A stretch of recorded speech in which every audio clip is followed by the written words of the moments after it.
What's up, YouTube fam? Clinton London Max here. We'll be working on the KX500 today because this thing almost killed me. Something to the front end, I don't know. Something.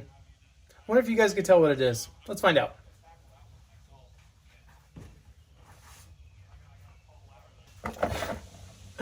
That's right. My 92 KX500 almost killed me, and that's not an exaggeration, okay?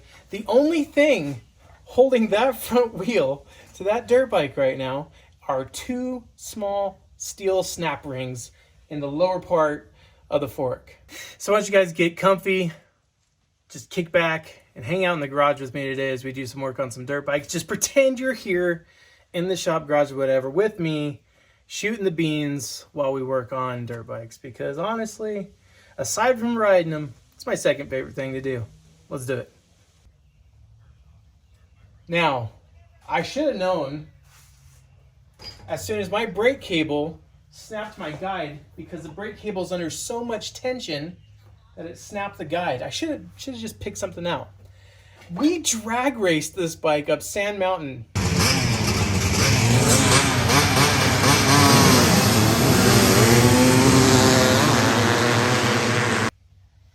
Doing lots of wheelies. And how those forks did not shoot out of those stanchions,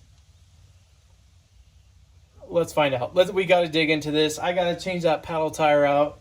I got to repair the front end, see if it is even repairable, because I know what happened. The inner cartridges that screw into the caps came disconnected. And so those forks came shooting out. Literally being held in right now by a front brake line. Got some angels watching over me and my buddy Ryan. I'll tell you that much, guys. I'll tell you that much. But yeah, we got some work to do on this thing. I really want to put some attention into it while we're getting a lot of parts prepped up on the CR500. You'll see a video on that really, really soon.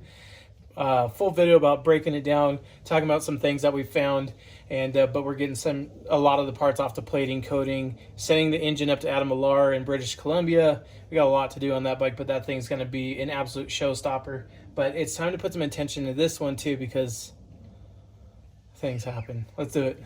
You guys, you got to tell me when there's a smudge. Got to tell. There we go. There's a smudge. So I might take these things apart and find them completely damaged, like real bad, real bad, destroyed, kaput, nixed, 86'd, cooked, dead, flambéed. I don't know, just really just not usable anymore, which sucks, honestly, because I love the original blue front end that these things did. Now this KX500, I will come out and say this, it's a little bit of a hodgepodge, but thankfully Kawasaki back in the day did not change much. So the frame is actually a 1997.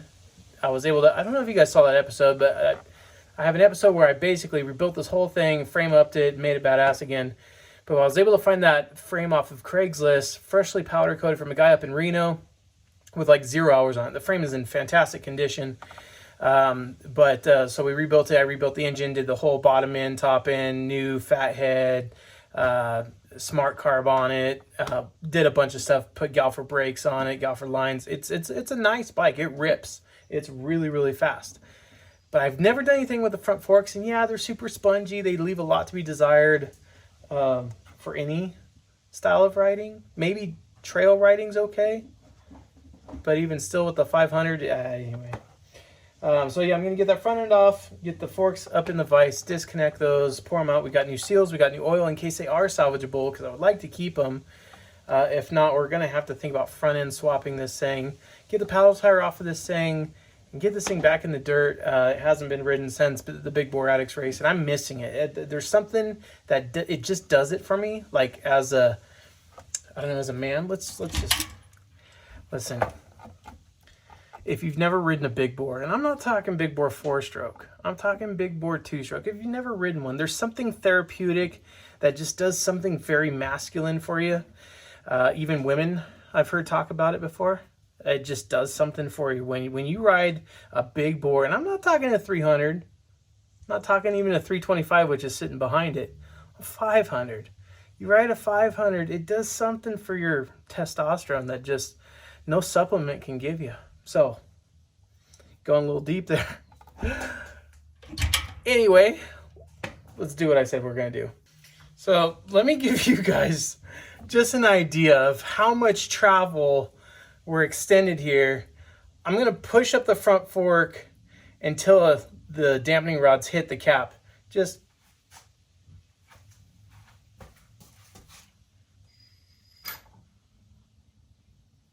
right there.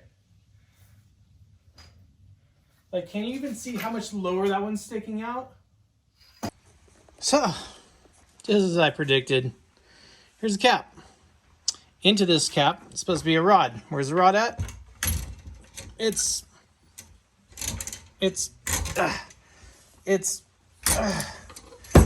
down there. Now, it's supposed to screw into the end of that. Now, we do have a little bit of hamburger going on here. You can see the little threads getting ripped out. Bummer.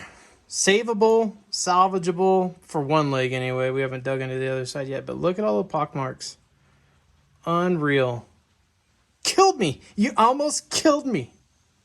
I know some of you are probably asking yourself, well, didn't you know that happened when the seal blew and oil went all over the front? It didn't happen. Nope. Instead, I just dropped about 10 ounces of oil out of the front fork. And as I was dumping it out, we got, of course, a fork spring. A little bit bent. I mean, it's not bad. We can use it. But this, what is this? That looks expensive. What is that? I don't even know what this is. Never seen it before. Don't know them, but that looks expensive and probably not something I could just call up Kawasaki and order. I'm gonna have to reach out to Rocky Mountain on this one, guys. Down in the description below is my link to RockyMountainATVMC.com. So if you guys didn't know, we're gonna be giving away a CRF 450R when I reach 100,000 subscribers. And the reason I changed my t-shirt is because I'm gonna be working in grease and oil and I don't wanna get that blue shirt dirty. So I got on the Wasner threads. Go on, use that link down below in the description. That is the link to my hot link source code for Rocky Mountain ATVMC landing page. You go there, you buy your parts normally, they show up in a record amount of time at a really, really good price. And the difference is every time you make a purchase on that website, when we make 100,000 subscribers on this dang channel, which is around the corner, we're at like 80 something, we're almost to 90. When that happens, we're gonna be giving away a CRF 450R built right here in the shop garage, whatever, one of the best years ever made. And we're going to hand deliver it to the guy that wins, and it's going to be super badass. And I can't wait for it to happen. I can't wait for it to get there. So I'd appreciate it if you guys need parts and you order from Rocky Mountain ATVMC, like on the normally, use that link down in the description below. And all it does is it supports the channel. I get a little chunk, couple cents of every time you guys make a purchase, and that helps to support the channel. And then I reach out to Rocky Mountain and I say, hey guys, I need parts for a 94 or 93 CR 250 Evo bike. And then they're like, okay, yeah, we'll send it to you. You have X amount of dollars in your Rocky Mountain bank.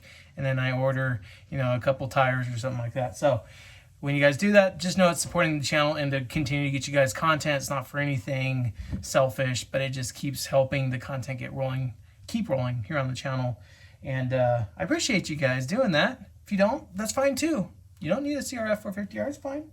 You don't need to do that. It's fine. I need this piece though, and that is going to be a real big bummer because I don't think that is just something you're not going to focus. You're looking at me. I just don't think that is something that I can straighten out because there's like flutes in it, and the flutes are like drilled, and I mushroomed it over. We might have to do a fork swap on this thing. Get the rest of the parts out anyway and take a look and see. All right, so here's said fork. Spring's out now so we can collapse it. And there is the dampening rod that became, there's the oil. Seal didn't blow, I promise you guys. I know, it baffles me too. But that's the dampening rod right there that screws into that cap. Let's get you guys the visual here. Here's cap. It screws on up here. So when you're building the forks, you thread these two together and then you screw the tube onto this part right here. So that goes in that, and then you thread it on after, only after you tighten. Oh my gosh. only after you tighten this. Well, this came unthreaded from both sets of forks. Is that normal? Should I get that looked at? I don't know. I'm the guy. Usually you get that looked at by. But the threads are still there. We're gonna clean them up though. I need to figure out what that other piece is. I have some sort of feeling it's a part of a dampening rod that goes in here or in here. No, because there should be an aluminum sleeve inside here that's part of the dampening assembly. These are old KYB forks if you're curious. Let me dump out a little bit more of this oil because apparently I didn't get it all. Camera, just, could you manage?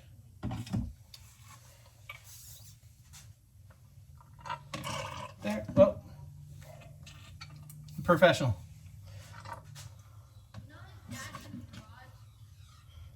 Yeah, the rod's there. Is that part of the dampening rod?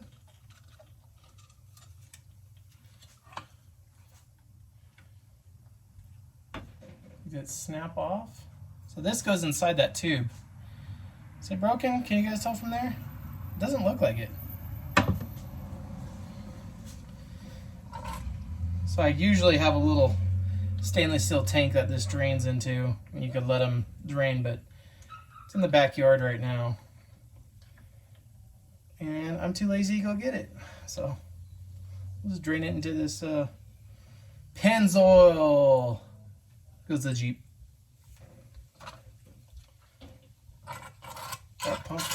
Pump all this old oil out. Oh, just, I'm gonna stop while I'm ahead. I'm gonna go get that thing and then drain these things properly. All right, so now we got one fork draining. I don't know why. Do you guys do this too? But sometimes I just make things hard on myself for no reason whatsoever, but just because I'm like in a hurry. Look at that. Now you guys could really see, I mean, so that's fully extended. Normally, fork protectors are supposed to sit, oh, ish, right there. We had, what is that? A foot. I'm retarded? I don't know. I'm white. That's like a foot to me. Probably not. It's probably like 6 inches of extra measurement, length. I'm spinning right now, guys. I'm just so baffled why this happened. I'm just glad we didn't get hurt. Let's get this one apart. Well, the fork tubes are draining. Let's get the rear wheel off.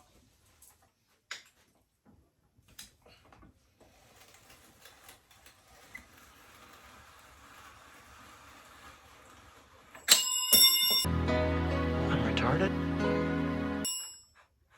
It's gonna be one of those days, boys. It's all right.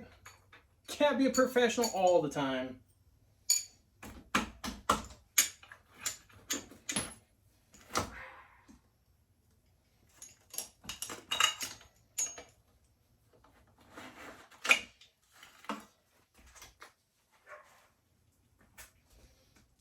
Today, guys, we're going to be doing the Wozner Minute. Sponsored by Wozner.com. We take a minute to just give you guys a helpful dirt bike tip to help you with your everyday maintenance and care of your dirt bike, starting with the rear wheel. Whenever you guys change a rear tire, I want you to remember this. After you pop the bead, raise both sides of the tire's bead. So you go through, you pop the bead all the way up on both sides of the tire. Some of you know this, some of you don't. So when you go to change the tire, now the rim is sitting in the middle of the tire wall. So there's one wall, the other wall's over there. All you have to do now to get this thing off, so what you want to do is get your tire in the very, very bottom, or excuse me, get your rim in the very bottom of the channel of the tire. Now, to get it off, all you do is push with your foot, holding the top of the tire, and the rim should come right out. You can pull your tube out a little bit if it helps, but put your foot against it and push.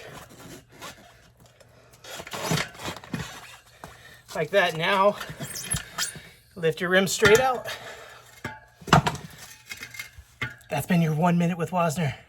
Oh, A little bit of good news, a little bit of bad news. The good news is we got the rear tire on, no problem, so that's good. But so these two parts are what got damaged the most in that KX500 front fork. Both of them are bent and mushroomed over, and they obviously have something to do with the emulsifying valving of the oil.